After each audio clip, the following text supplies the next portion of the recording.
Well, it's good to see you, Chris. I hope all's good over in sunny old England. Yes.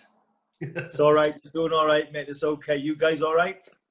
We're great. Yeah, keeping all right. All good, Chris. Good. Really appreciate you joining us. Chris, you've obviously had a wide range of experiences, which I'm sure a lot of our members and coaches and players would like to hear. So we're keen to get started with you here and hear some of Chris Coleman's path on the road of this beautiful game that we love. But obviously we're very blessed that we met you along that journey. And we've retained a good positive friendship.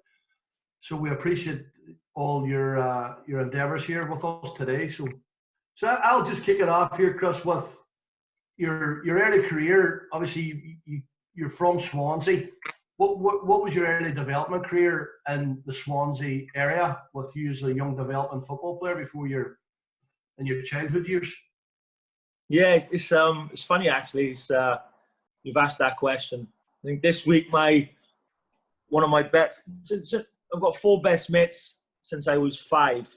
We all went to school together. We've stayed in touch. We've been best mates. Well, you know them. You and Bugsy and Big Jim. You know we've been over with you guys. Came over to Derry for a few days before I got married with you guys and had a few beers. You've met my best mates. One of them, Doyley, who you know, his dad ran a football team called North St. Wen. This is in 1978. I was 8. Yeah, long time ago. And he ran the team. He took the team, and then that team turned into North End. But from 8 till we were 15, that's the only team I played for. And that from that one team, 7 of us turned professional footballers when we were 17 or 18, which is, as you know, from local football into professional. That's the remarkable number of young players that come through. All right, we didn't all go on and make careers out of football, but even to sign a professional contract was something. So I stayed really for 8 years. I stayed with the same team. John Doyle, John Dickerson were the 2 managers. Their enthusiasm and the desire for football and the desire to try to improve young players, instill discipline. And sometimes you get lucky and you fall into a good crowd amongst a good group of people. And I was certainly lucky when I was a kid to fall into that crowd due to my mate Doyle, who said to me, I was going to play rugby because I was a big boy.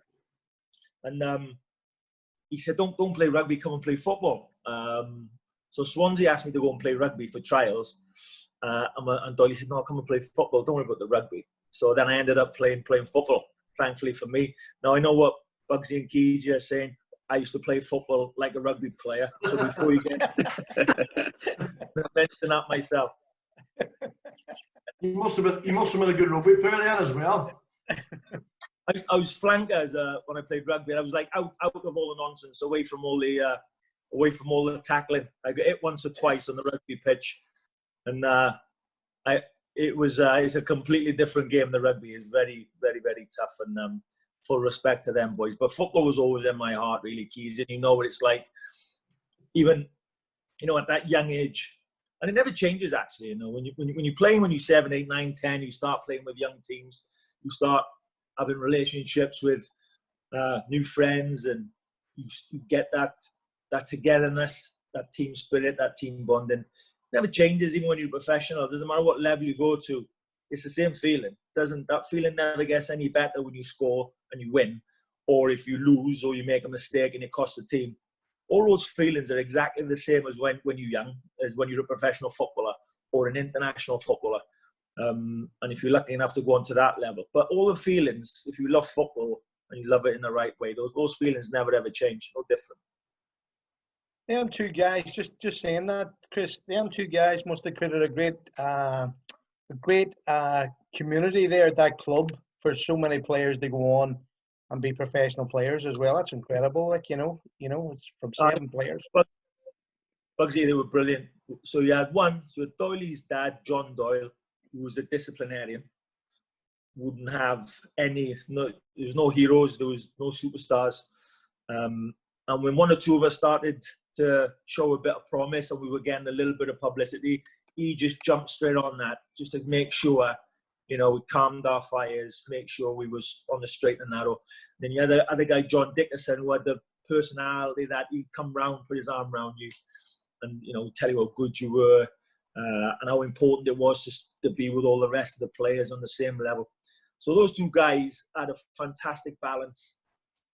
And, you know, we, season in, season out, we won the league the first year, the second, we just got stronger, better, and then they were attracting more and more better players. But it didn't matter how good the team became, it was always the same work ethos, the same method in terms of nothing changed just because we might have won a double last year. The next year, it was the same thing. Nothing changed.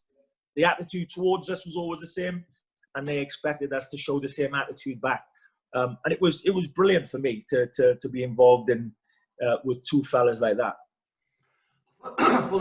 We spoke to young David Parkhouse about the same thing, Chris, yesterday or a couple of days ago, with the community aspect that comes into football. You know, like you're saying, you that's where your mates were, and then it becomes relationship based. And I think that's obviously been a big part of your development as a player and a coach and a manager. You know, you've always been about community, and I think that's essential for development as well. And it's something we try to pride ourselves on at the club, where we try to retain players and work them right through, even when they're going through difficult stages, because we all know in youth development sometimes you discard players too early and it can have an adverse effect on his interest, his love for the game, because they feel that rejection. So I think that community aspect, which was successful for you and your boys club, is vital for youth development, particularly in these day and ages. Huge, massive.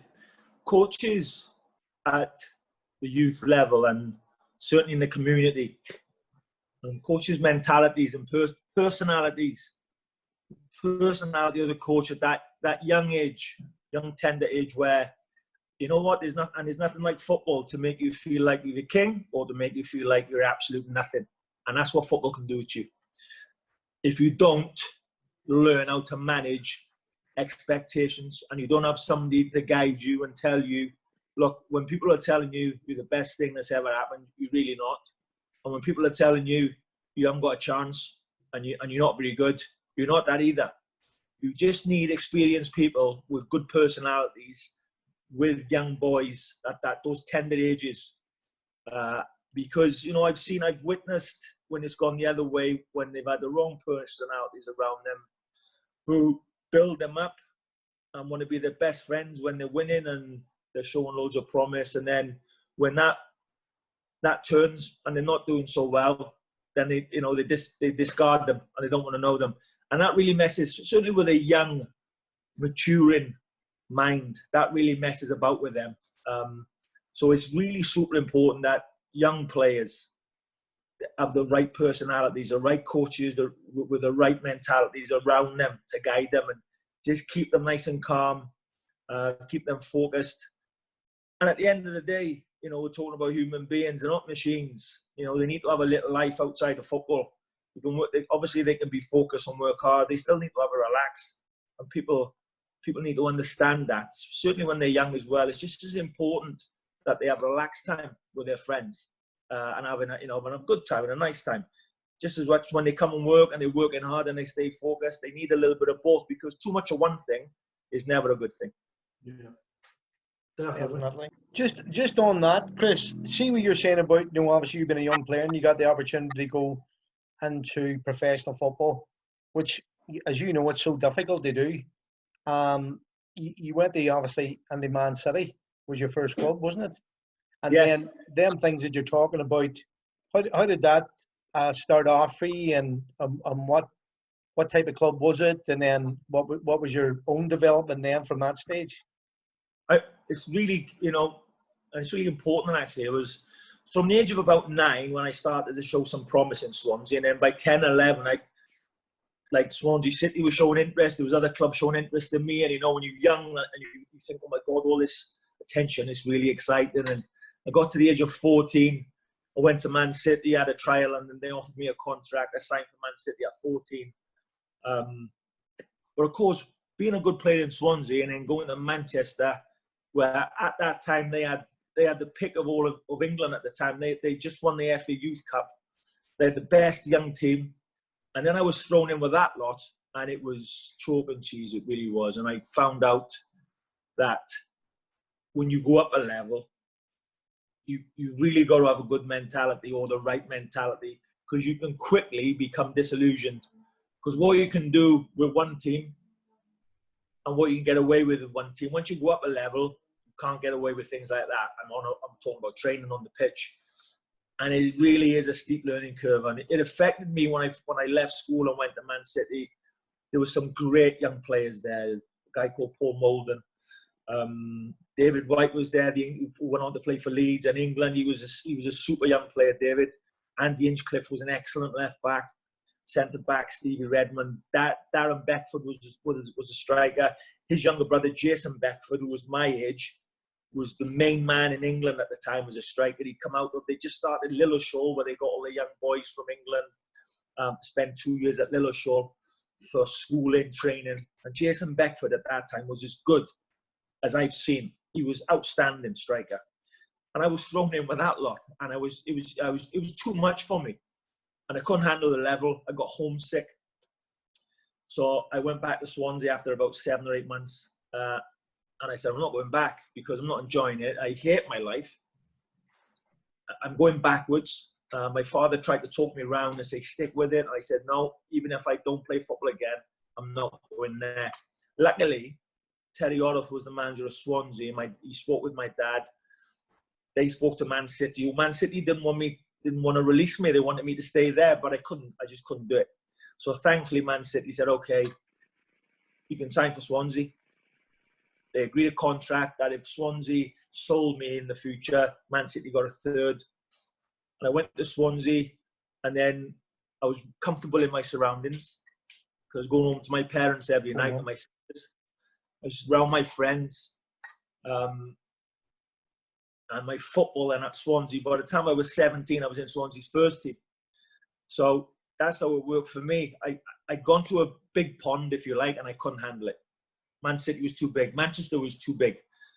The club was too big for me. I was around players that were too good for me at that time. And I felt inferior. I missed home. Missed my parents. And it had a real negative effect on me. And I went back to Swansea, where Swansea City at the time were in the 4th division, which is obviously now League. Man City were in the 1st division, which is now the Premier League. I dropped 4 divisions because I just wanted to be happy and play football with a smile on my face. And it worked well for me. And that's, that can happen. But I went from being a real good schoolboy player, went to Man City as an apprentice, couldn't hack it, out of my depth. And I went back home, dropped 4 divisions. I was in a comfortable surrounding, and my football just took off after that. But all the way through that, the point being, I had my dad. My dad always telling me, keep calm, keep enjoying your football. Don't listen to what's being said. You never have been the best player in the world, and you're never going to be. But you're not the worst player either. Just keep plugging, keep working. People are writing you off. Don't worry. Keep going. And if you can't make it at this level, drop another division. You may have to go non-professional if you want to keep playing football. And that's the mentality I had. I thought, I can't make it at Manchester because I'm so unhappy. I've got to get away from there. Man City is a super club. The people there, when I look back, the people were fantastic. It was just too much. It was too much for me. Too much for me. I just left school. But there was a lot of players at the time who were like technically better than me, maybe being faster. Where what got me through and got me a career was never say die. I wouldn't give up. I just kept going and going, and that's what got me through. Brilliant. Did you find the step up easier then, Chris, whenever you sort of matured a wee bit and, you had played more, you were more comfortable in your surroundings, as you said? Was it easier then to step up as you got more mature? Yeah, absolutely. I think when you're playing schoolboy football and then you're playing man's football, it is different.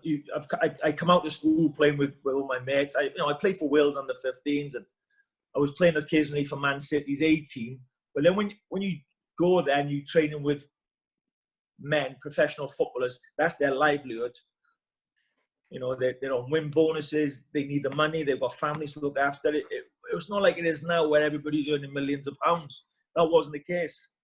You know, it was their job, and the pressure for me was too much. And then when I went down to Swansea, I could handle the level. I was happier. I was happy in my environment. And then having a little taste of first team football with the men, that really gave me a big boost. I thought, I can handle this level. I'm good enough to be here. I can handle this level. And every game I played for the first team, I just got a bit better, a bit more confident. And I probably wouldn't have got that at Manchester. I could have stayed there for another 2 years at Manchester in the reserves or the A team, nowhere near the first team. And I might have been lost. When I went to Swansea, I had more to offer because the level was lower. And that's where I thrived. You got the move in the Crystal Palace. What age were you then, Chris? Yeah, well, when I went to Palace, I was ready for Palace because I played I played 200 or 250 games in Swansea's first team. I got about 200 games, I think it was. I made my debut when I was 17. I joined Palace when I was 21, and I was pretty much playing every game, every season. I didn't want to. Once I got in, I didn't want to get out. You know what it's like, Keezy. You're afraid someone's going to take it away from you. So I played a lot of games in the lower divisions. When I went to Palace had just finished third in the Premier League, or the first division at the time. Really good team. Righty, Brighty, Andy Gray, Jeff Thomas, Nigel Martin, and really good team. But when I went there, I was ready for it then. And you know, London I wasn't afraid to live in London. I wasn't afraid to go to Crystal Palace and try and break into the first team because I felt I'd had like 200 senior games underneath my belt, professional games. And I was ready to go to Palace and try and make a career for myself at the higher levels. Albeit, when I arrived at Palace, it took me 3 or 4 months to make my debut. I couldn't get in, and then I came on as sub, played a few games, and I was out, and I played a few games. It was a bit like that in the first year. Second year, I played a bit more. I think I played about 30 games. And then we got relegated, and then we lost loads of players. And then in the third year at Palace, we won the championship. I played every game at centre-back, didn't miss a game. And I never really looked back after that. That's what really took me to another level. I was myself and Richard Shaw, 2 centre-backs at Palace, where we had a great partnership. And I never looked back then. That was it. I was in the team all the time, getting better, playing at a higher level. At a club which I loved. You know, I loved playing for Palace. It was a great club. And I thrived there. And then obviously Blackburn, then moved to Blackburn. Yeah, Blackburn was great and bad because it was great that I was flattered that they came for me because they just won the title. And I think they paid about 3 million quid or something for me, or 2.8 million, something like that. A lot of money in them days. So I was flattered with that. But when I went there with a dodgy ankle because I'd been at Palace the first 6 months at Palace of the season. I was in and out with injury and I couldn't get fit. But I wanted to move back to the Premier League. So I kept playing with a dodgy ankle. When I joined Blackburn, my ankle wasn't great. I just got on with it. And I ended up rupturing my Achilles tendon because my ankle wasn't great. And then I was out for 18 months. So from arriving at Blackburn, playing with Shearer and Tim Flowers and players like that, they just won the title. It was great. Super players, you know. By the time I got back fit, you know, that team had broken up. 2 different managers. And it was time for me to move on. And then that's when I went to Fulham. And Fulham, obviously, that's when you got I think you had your car accident in Fulham. Would that be right? Yeah, Fulham. Well, I joined Fulham, and like people said, why are you in Fulham? They're dropping down 2 divisions. And the problem I had was Blackburn wanted most of the money back that they paid for me. And at the time, clubs didn't have that type of money. Fulham were just investing in the club, Mohammed Al Fayed. So Kevin Keegan asked me, would I do it? You know, they can afford the fee. They could afford everything that was being asked. They were building a team. They wanted to build a team around me, and he made me feel really special, Kevin. And I thought, all right, you know, and I'm back playing football because I hadn't played for 18 months because of my injury, and I needed to get back playing. I was 27, I think I was, and I just wanted to play, to be honest. So I jumped down. Yeah, I went to Fulham, and I absolutely loved it. It was brilliant. We got back-to-back promotions. No, we didn't. Sorry, we made the playoffs. Then we got promoted. Then we finished 8th. Then we got promoted. So it was a real fruitful time at Fulham. But then, yeah, I had the car accident in 2001 when I was 30. And that was the end of it for me. I rehabbed for 18 months. I got back, played about half a dozen reserve games.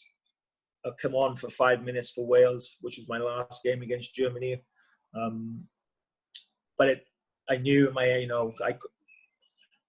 I reached the ceiling in my rehabilitation, and I wasn't going to get any better. And what I wasn't good enough.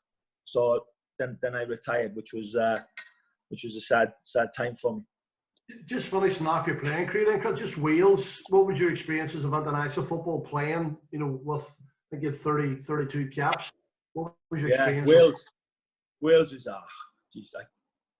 it's hard to describe that feeling. You know, when you represent your country and you standing there listening to that national anthem playing. You know, your parents are there, your family and your friends are there, and singing the national anthem. You just on that one day, I always used to think, just for that day, if I was in the team, I used to think, I'm the best centre half in my country today because I'm playing for my national team, and that was an amazing feeling, great feeling. And we sampled good and bad in my time. We just missed out. We drew at home to Romania. No, we lost to Romania at home 2-1 in the last game. And if we won it, we would have gone to the World Cup in the USA. We missed a penalty. We hit the crossbar. They went up the other end, scored. We lost the game, and then we ended up not qualifying. Then we had some real barren years where that team broke up, and it was another team put in place, and we weren't good enough. We never came anywhere near. Then Mark Hughes came in, got the job, gave everything a shake, and that was really good. It was really good on the mark, and we could feel something bubbling over. We had a really good start. I think we drew in Norway and we beat someone else, and then bang! Then I had the car crash, so I missed the rest of that campaign. But my whole time for Wales, it's really difficult to describe how proud that feeling is, and you're just ecstatic when you represent your country. And it's hard international football because, especially when you play against Holland or Germany or Brazil or Italy, when you're playing against the best players on the planet, you know, you've got Premier League football, which is one tempo. International football has two tempos where you can play against teams very much like yourself, where it's okay. Then you play against the best teams, the best players, and they control the tempo of the game. The tempo of the game is going at their pace because that's how they want it. And then boom, boom, boom. When they want to up it, within the space of 10 seconds, everything's so frantic, and you literally living your life walking on the edge of a cliff because these players are so good and they can make you look so silly in an instant. That 90 minutes, it feels like a month when you're against the best players. It's so difficult, but it's so exciting as well because you know you've got to be at your very best on that day, in that game against these players. If you're not at your very best, they'll make you look very silly. And I found that really exciting. You know, some players didn't like that. It's too much, but I found that quite exhilarating and exciting. Chris, how did the transition from being a player to a manager come about? Was it always something that you'd wanted to do? No, it wasn't, Craig. No, I can't say it was always like I was going to go into. Because when you're playing, right, you think you're going to be 25 for the next 25 years. You think you're going to be a player forever. It's never going to finish. You just don't realise how lucky you are. And it goes so quick. But as I was getting into my late 20s, I started to take more interest, like in the training sessions and in the tactical side of it, because I'd probably been around a long time and I could differentiate from what this manager liked to do and that one or this coach. So I started taking more interest, and especially we had a new coach arrive at Fulham called Jean Tigana, a French coach. This is in 2000, who did things 100% different to any other coach I'd ever worked under, any other manager. His philosophy was completely different. It was the first time really coach or a manager was across the board. It wasn't just the training sessions. It was the duration of the training sessions. Was if he said we're doing this for 30 minutes, then we're doing that for 20, we're doing that for 10. On the whistle, it wasn't a second over. And he'd say, this is the tempo in this 30 minutes. And we had heart monitors on. It was like 20 years ago. It was a long time. And not many people were doing it then in the world. We were doing it at Fulham with Jean Tigana. And the heart monitors, you had to reach a certain level in the training. And the next morning, he'd hand all the papers out and say, okay, yeah, you at your level, well done, you did it. You were too high or you were too low. It was, everything was to the millimeter. He was outstanding. The diet, the rest, the recuperation. It was fat. Our body fat, I think I was always in decent shape. And when they arrived, he took my fat content and I think I was 10% or 11% fat. And at the time, I thought that was okay. And within like 4 months, I was down to 6.8% body fat. All of us, body fat went like that, voila. And as our body fat came down, our performances were doing that individually, collectively, because we were fitter, we were resting more, we were brighter, we were thinking quicker, we weren't reacting, we were anticipating on the pitch, 2 different things.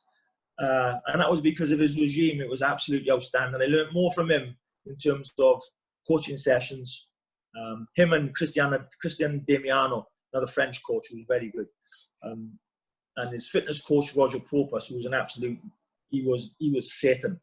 As fitness coaches go, he was unbelievable, honestly. But he's a genius at the same time. And I learned more from them 3 in terms of training sessions and tactics and technical sessions, physical sessions and nutrition. I learned more from them 3 than I ever did in my life. And I still, to this day, use some of their stuff in what I do to this day. And that's 20 years ago. I think, just diversifying, didn't Tigana own a wine vineyard, didn't he? Yeah, he's got his own vineyard down in a place called Cassis near Marseille. I remember him playing. He was a fantastic player. So you're obviously saying as well, he's a fantastic coach. So guy who's probably experienced a lot in football life. He came to Fulham. He came to Fulham. He was 45. He did all the fitness training. He was at the front. He joined in all the possession games. He's another level to all of us. He was unbelievable. Unbelievable. That sounds a bit like Bugsy. Yeah, similar. Just a bit. The only difference is my body fat's going right up at the moment.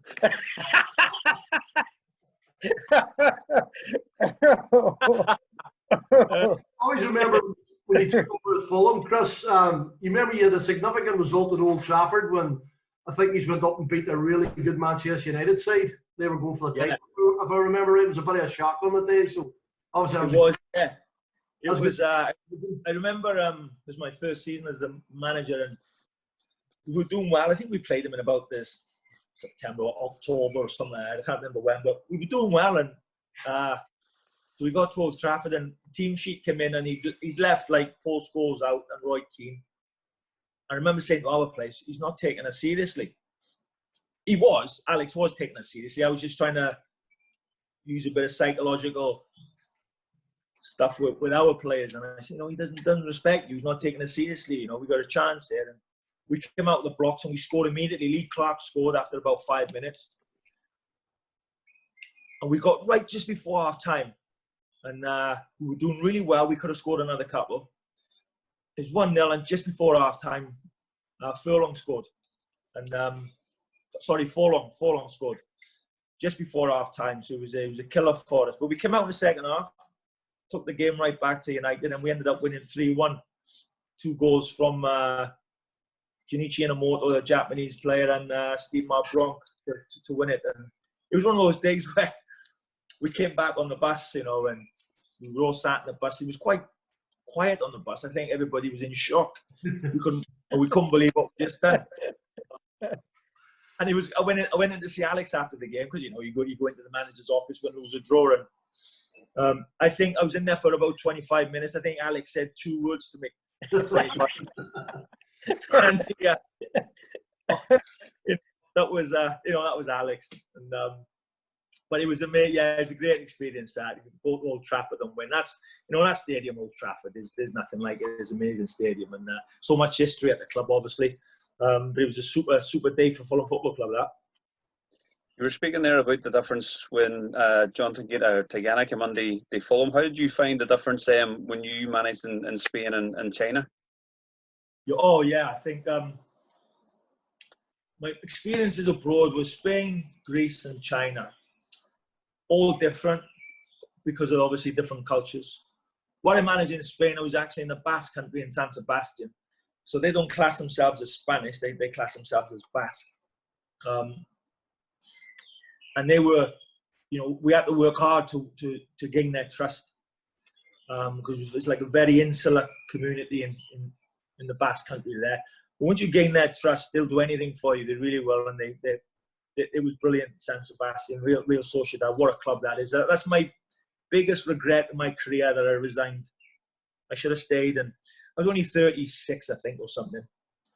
And I think because of my ego, two things. My ego got the better of me, and they voted out the president that gave me the job. Her name was Maria Della Pena. We were doing great. We were unbeaten for 12 games. We were fourth in the league, about 2 points away from automatic promotion. And then the new president came in, who basically told me a load of lies. And there was new players arriving at the club that I didn't even know who they were. And it's in my contract that I signed the players. So I took that, as a big disrespect.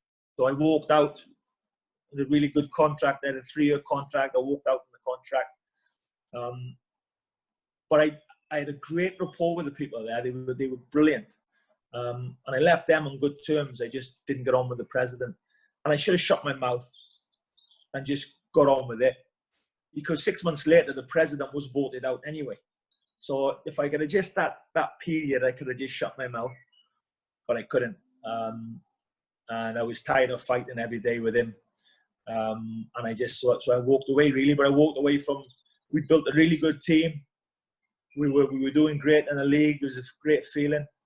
And, you do, when people say you shouldn't look back on your life with regrets, you can't help it. Sometimes you go, well, I shouldn't have done that. Maybe I should have shut my mouth. That's probably my biggest regret in football. But that was that. Greece, I expected the players of what I hear to be really volatile and hard to handle. And maybe I just got lucky because the bunch of players I had there were fabulous. One of the best group of players I've had in terms of just get the head down, great mentality. And on top of it all, they hadn't been paid for a long time. I didn't realise when I arrived at the club that it was in so much bother. Again, I got told things that weren't true, things written in my contract that wasn't true. When I arrived there after about 2 months, then I realised some of our players hadn't been paid for like 18 months and 2 years. And it's not like they were earning fortunes, they weren't. But Greece at the time in 2011, the country was obviously, after the crunch in 2008, Greece collapsed. So there's no money there. But the players' mentality was absolutely fantastic. I loved them. They were brilliant. And again, we were doing great. We only lost one game. We were second in the league after 12 games or whatever. Doing brilliant. But I had like staff members crying to me in my office. They had no money to feed their families and because they weren't getting paid. And it was horrendous. And in the end, I said, look, I can't do this. I've been here 6 months. You never paid me a proper wage in 6 months, or if anything. And you told me one thing. I've signed the contract, and this is just another thing. So I ended up leaving there. I don't regret leaving there because I was right to leave there because the situation was just you couldn't work in that situation. And then I went after that. I went on to Wales, but yeah, Greece was a different, and China was probably the hardest environment in terms of, in Spain you can pick the language up. In Greece, most of the Greek boys spoke English and they were brilliant.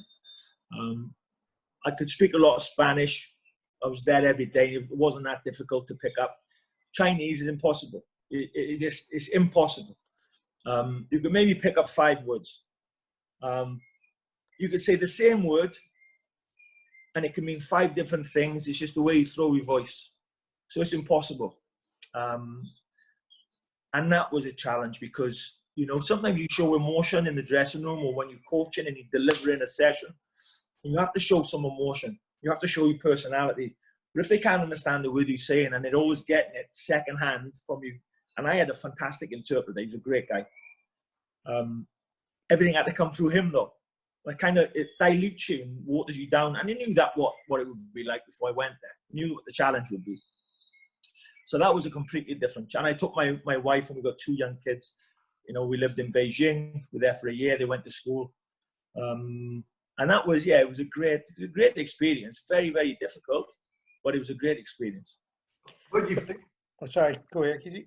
Go on, you, John. Sorry, go ahead. No, I was just saying there with Chris, when obviously we went down the management, you were very young, and the experiences you got, obviously, Keegan and myself knew from the Fulham days because you've done a great job there, and then you had no problem whatsoever going for a challenge. You know what I mean? Whether it was in the Europe or heading somewhere distances, they learn, and it kind of for coaches and managers, and especially young coaches and managers, it gives you a real understanding how tough it is in terms of all the stuff that you experienced and on what you experienced, you know, the good and the bad, you know, and obviously that makes you what you are then in terms of coach and manager. But you never, from all the time we've known you, had no problem going into a challenge and giving it a go and seeing. But when you get into it, then it's a totally different kettle of fish. You know, you experience all these things, and that probably led on to your, you know, all them experiences going into Wales then, you know, which was good for you. Talking about your challenges, Chris, obviously Coventry and Sunderland were 2 challenges, really. Coventry was. I went to Coventry after Real Sociedad, and they were owned by a big company that wanted to invest. They said they wanted to invest across my contract was 2.5 years, and they wanted to invest 5 million quid.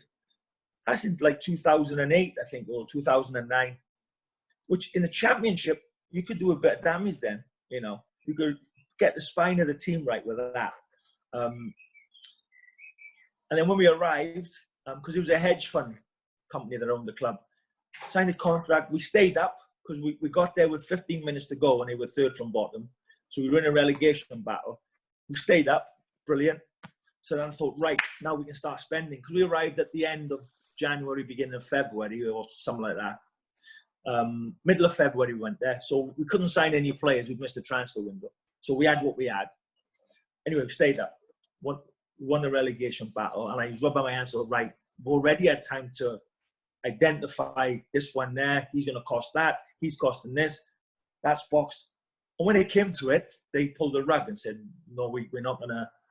We can't do that. What we said we were going to do, we can't do it anymore. Unfortunately, we're really sorry.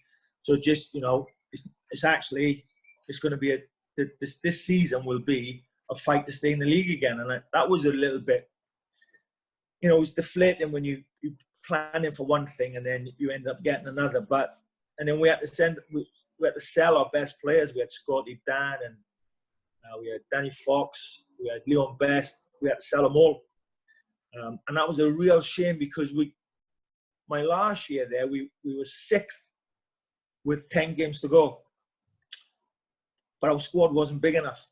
And in the last 10 games. It was a hard run of games. We were playing all the best teams in the last 10 games, but we just lost too many players and we couldn't replace them. And we ended up not winning a game in the last 10 games. I think we lost 6 and drew 4. It was a really bad run of games and we missed out in the playoffs. But, you know, and that was the end of me and Coventry. But going into the Coventry job, I had big expectations of myself because I thought I got money to spend for the first time, good money, and I could build with that.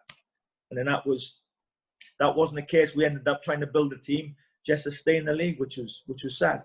There was an issue around the ground, wasn't there, and the cost and the repair of the ground, and that's where a lot of the money was sunk into that because we were playing at the Ricoh Arena, which is a fantastic stadium if it was full, or if you're getting 25,000 or 20,000. If you're getting 10,000, people are rattling around in the stadium and any atmosphere is lost. You know, we had a couple of games where we played Blackburn in the in the cup. And if we won, we go to the quarter-final of the FA Cup, and we won 1-0. Ground was packed. What an atmosphere. We played Chelsea in the quarter-final of the FA Cup at the Rico, 30,000 packed atmosphere, amazing. It's a big football area, Chris, Coventry. Big huge football. Yeah, huge. Massive football. They love their football there, you know, in that part of the country. They absolutely love their football. Well, they love Coventry. We took a group over at kids there last year, and we played Coventry's Academy, and we were really impressed by the standard. And obviously, the likes of James Madison has come out of there, so it is a real hotbed for football. Yeah, no, that part of the country, there's a lot of good young players there, and they're mad for the football, no doubt. And obviously, you want to talk about Netflix? The Sunderland, yeah. Do you know what? Sunderland, people said to me when I went to Sunderland from Wales, why are you doing that? Why are you going to Sunderland? And I said, it's a huge club, huge fan base. I knew what football meant to the people of Sunderland because I played there. Some of my good mates had spent many years there. And again, maybe it's just the romantic in me, but I thought, we can get this place going. You know, we went there in the end of November, I think, played 18 games. They'd won once. They'd had a tough time. I don't regret going there because I sampled. It's a big club with a big fan base, and the passion that they got up there and the desire is incredible. But, you know, sometimes they say you choose your chairman and don't choose the club. Yeah. I chose the club, not the chairman, and I got it all wrong. But I tell you, what a club. What a club. Amazing. About the fan base, I think that's what's made that TV show so popular, Chris, on Netflix. I think that comes across what you're saying about the love for the club and how they have had so much it's ingrained in the society and that area. Yeah. Well, one of my first games, we were right to Burton Saturday afternoon. It's torrential rain. It's freezing cold. Game nearly got called off. We had like 4,000 or 5,000 Sunderland fans there. They'd only won once in 18 games, and there were still 4,000 or 5,000 fans travel from Sunderland to Burton. And fanatical. It was all about the team, you know.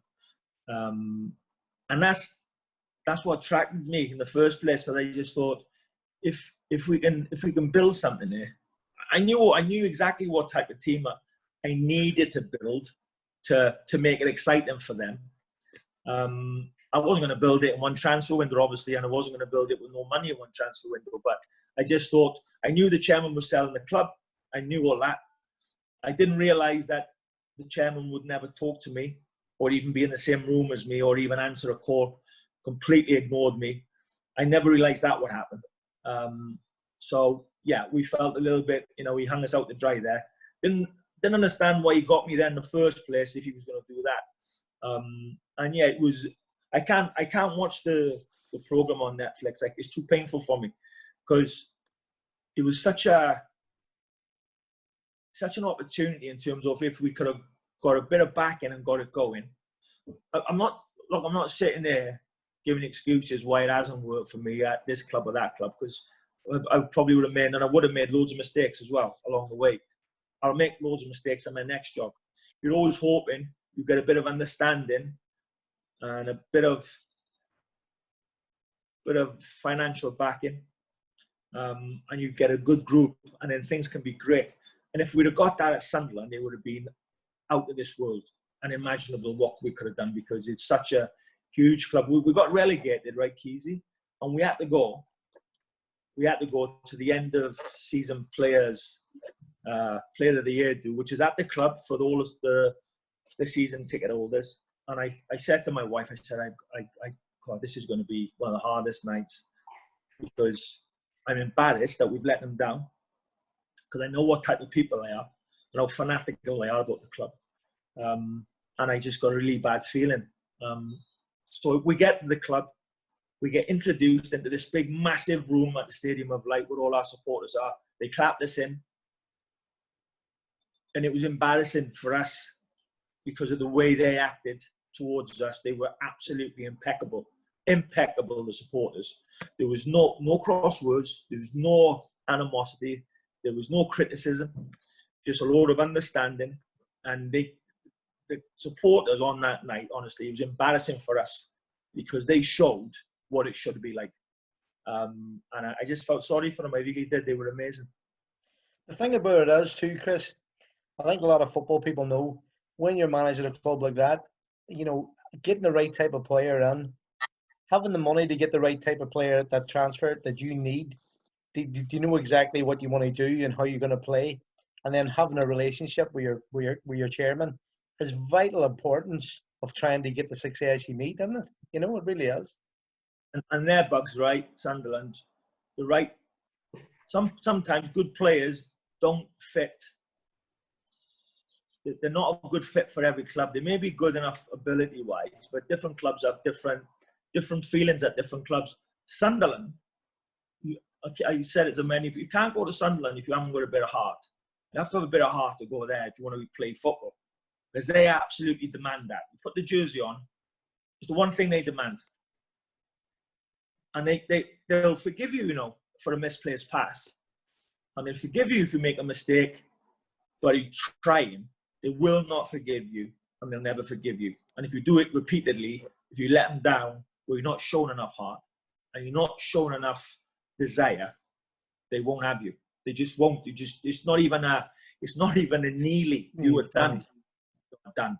And it's such a shame. Like I said earlier, I knew what type of team to build there. Knew what type of a team that would work there, what type of personalities would work there. But of course, you know, we were only there 4 or 5 months, and that problem was taken away from us, unfortunately. Yeah.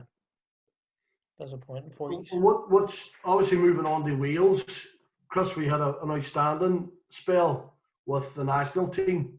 Obviously, the Euros as well in France. What was your experiences, obviously being a patriotic Welshman managing your country, the dizzy heights that they never really experienced since 1958? Yeah. You know, of course, going into it, the circumstances were horrendous. We lost speed, so going into it wasn't so good.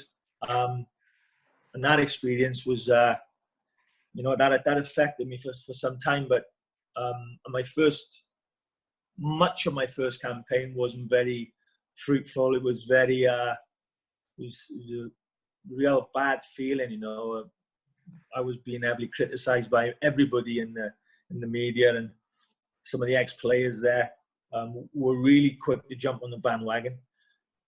And I shouldn't have been surprised, but you still go, I didn't expect that, but maybe I should have known better and expected it. But so it was nice when we got a bit of time and we turned it around, and it was great for me that I had time, that I could see that what I put in place eventually, and you see that growing, and it's not just the results, it's all about winning, don't get me wrong, you've got to win, otherwise you're out of a job. It was seeing the team progress and starting to play well and starting to trust each other, trusting the new formation, and having this whole new feeling in the group,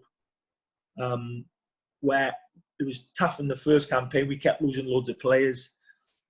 In our last game against Belgium in the first campaign, we had 15 players pull out, and that was tough. We ended up getting a 1-1 in Brussels. It was a great result in the first campaign, but the group was done. We were never going to qualify. And in the second campaign, we never got pull-outs.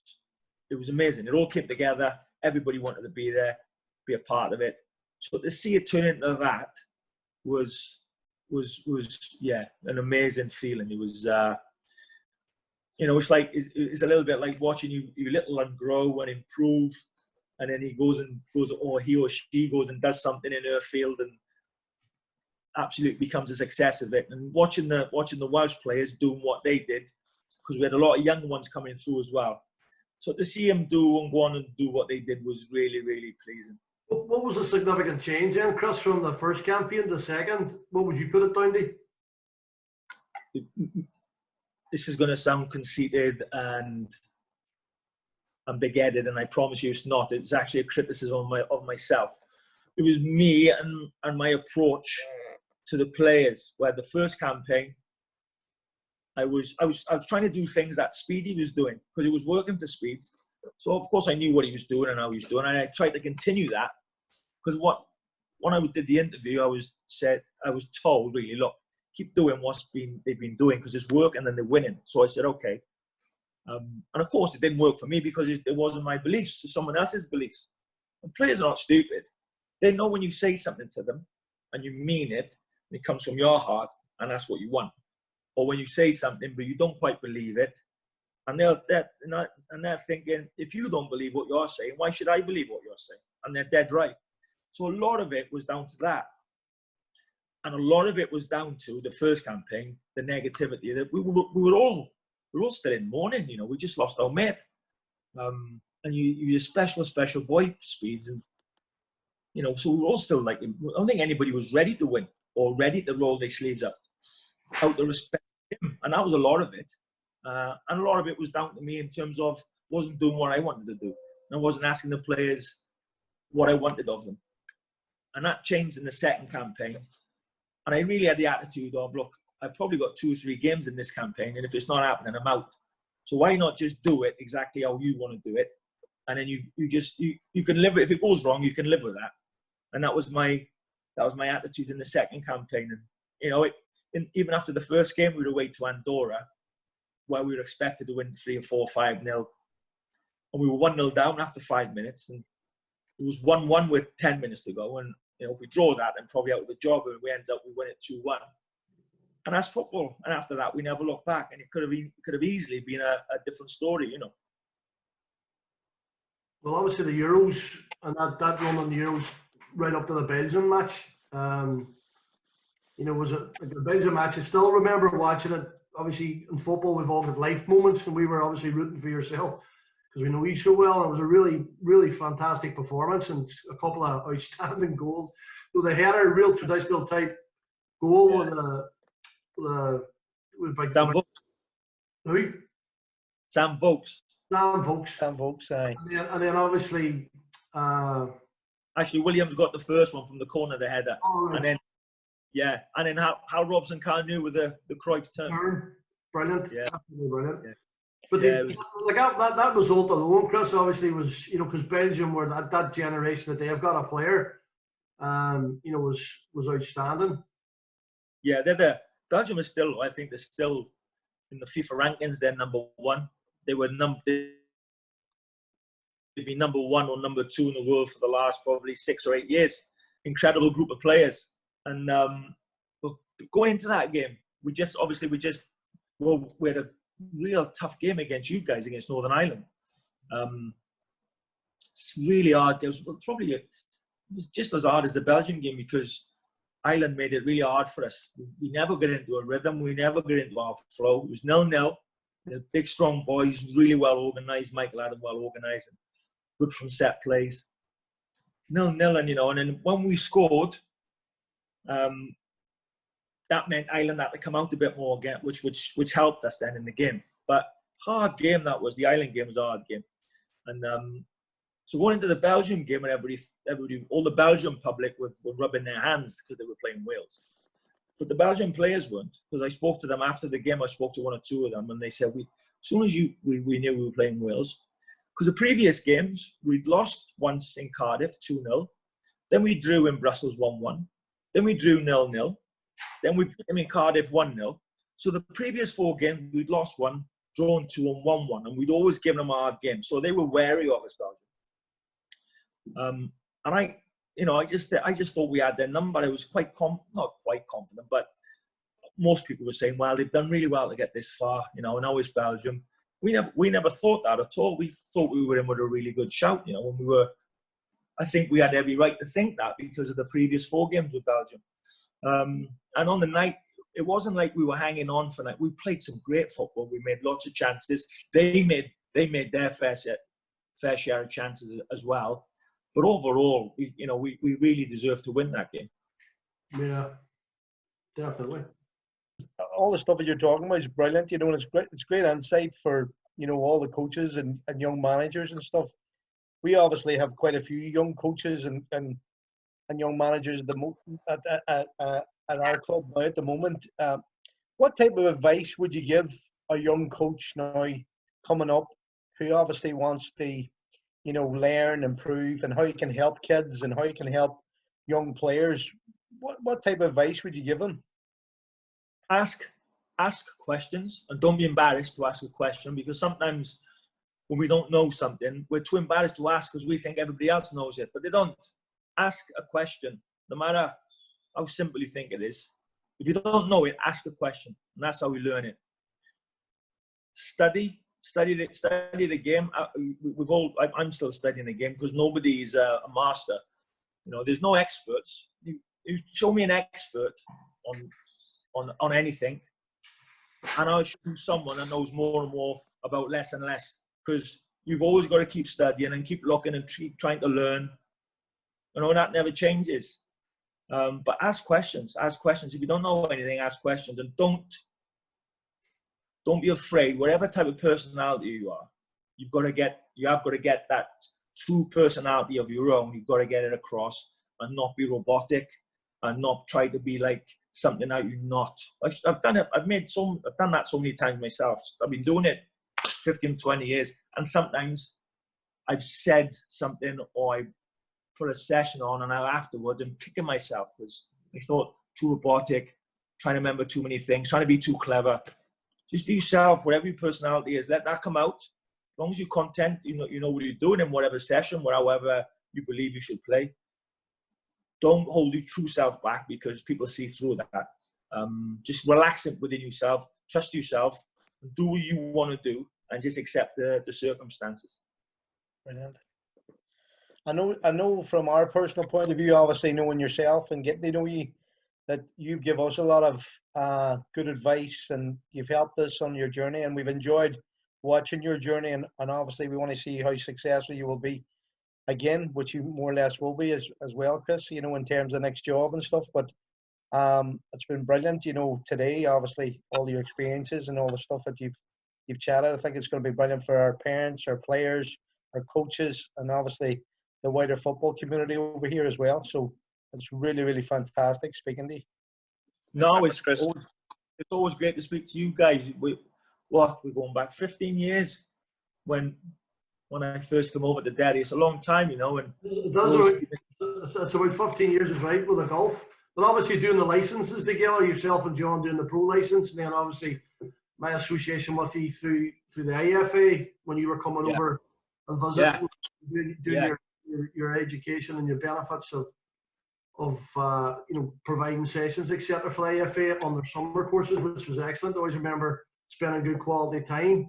But so actually, the thing is as well, unfortunately, you were planning to come this year for the golf, and our golf day's been fantastic for us as an organisation, and we're hoping that we can do it in the near future. But obviously, you were planning to come this year, so it's just disappointing we weren't really made up, but hopefully we can do in the near future. Yeah, the golf days are brilliant, Keezy, honestly. There's such a great atmosphere there.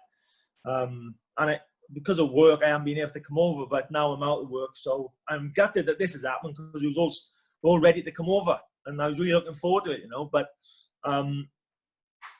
it's a matter of time before I end up back over in Derry. I think that's never going to change. I'm always going to come back to Derry. It's such a great city, great people. And you guys are absolutely, you know, you guys, your enthusiasm for it and your personalities, that never changes. And that's, like I said earlier, that's when you're dealing with, especially with younger players, that's super, super important that you've got the right personalities for these younger players. And you guys are absolutely made for them for sure. Thank you very much. We appreciate it. Thanks, Chris. Thanks very much, Chris, for your time. Pleasure, Craig. Pleasure. Nice to see you, mate. It's been great talking to you, Chris, and we wish you well, and we'll be keeping an eye on what's happening. So good luck. Yes, listen, only a phone call away, you know that.